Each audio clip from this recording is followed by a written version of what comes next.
here's something that you can put in all your symptoms, any medications that you're taking, and basically when you get a hot flush, and if you haven't got time to do it at the time, you can just say, right, I'm having another hot flush. It also gives you the ability to do the severity of the symptoms. So you've got 1 to 50. You can see how they vary throughout the day and at night, etc. Now, that might seem like a strange thing to do, to actually monitor and write down every symptom. Lots of women, weirdly enough, keep diaries. They keep a journal of their menopausal journey, of where their fibromyalgia has got worse and better, because the doctors have asked them to do that. And here you've got a bit of kit that you use every single day of your life. And this beautiful little app sits in the corner. I don't know whether you can see it. It's on there. It's that one there. And it's the easiest thing in the world to use. And what's absolutely brilliant about it is you can do it at the end of the day. It'll take 2 or 3 minutes maybe, or you can do it during the course of the day.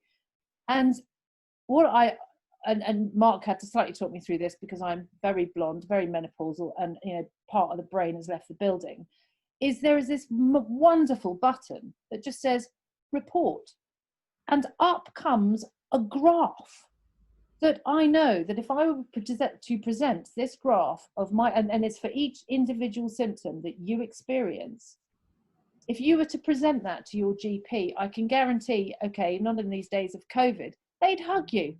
Because rather than having to prize information out of you where you're going, I can't actually remember what day of the week it is. When did I last have a hot? I can't. Yeah, it's hot flushes now. Emma, this is so right, but especially now with COVID and not being able to access services, whenever you have an opportunity to speak with a doctor, they have a very short window, but for the first period of that window, they're asking all about the history of your symptoms.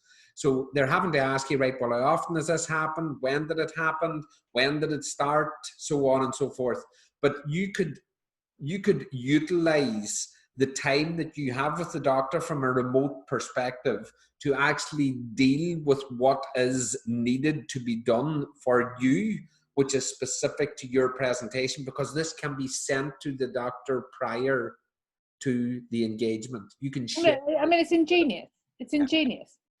And it is for us, and once again, today we're talking purely about menopausal women, of which, as I say, I'm one, and I write about the menopause, just in case anyone doesn't know, because I think it's something that we need to talk about. And one of the major problems I have is memory loss and brain fog and all that kind of thing. And this is where this is so ingenious, because this is talking medical speak. And we are not medical people, unless we are doctors that are going through menopause, which a great deal of us are not.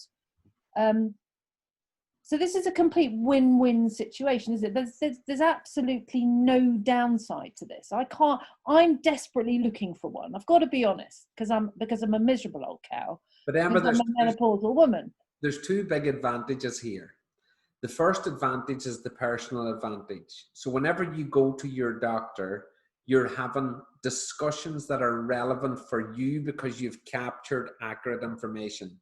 And after a couple of weeks of you using the app, I remember one of the things that you said to me was that the hot flushes and the anxiety, where you previously understood them as affecting you this way, whenever you started recording the symptoms, you actually realized that your anxiety, I think, was more intense than what you previously thought it was, and your hot flushes were not as bad or as frequent as what you previously thought they were.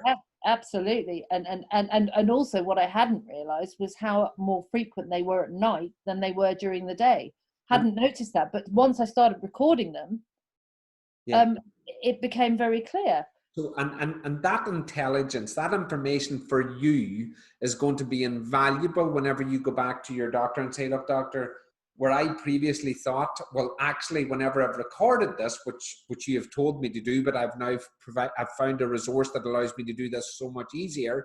But what is happening now is I'm actually able to see this is what's happening. This is actually what's happening. And like we as a race, a human race, like we think our doctors should know everything. Do you know what I mean? And we're expecting our doctors to not.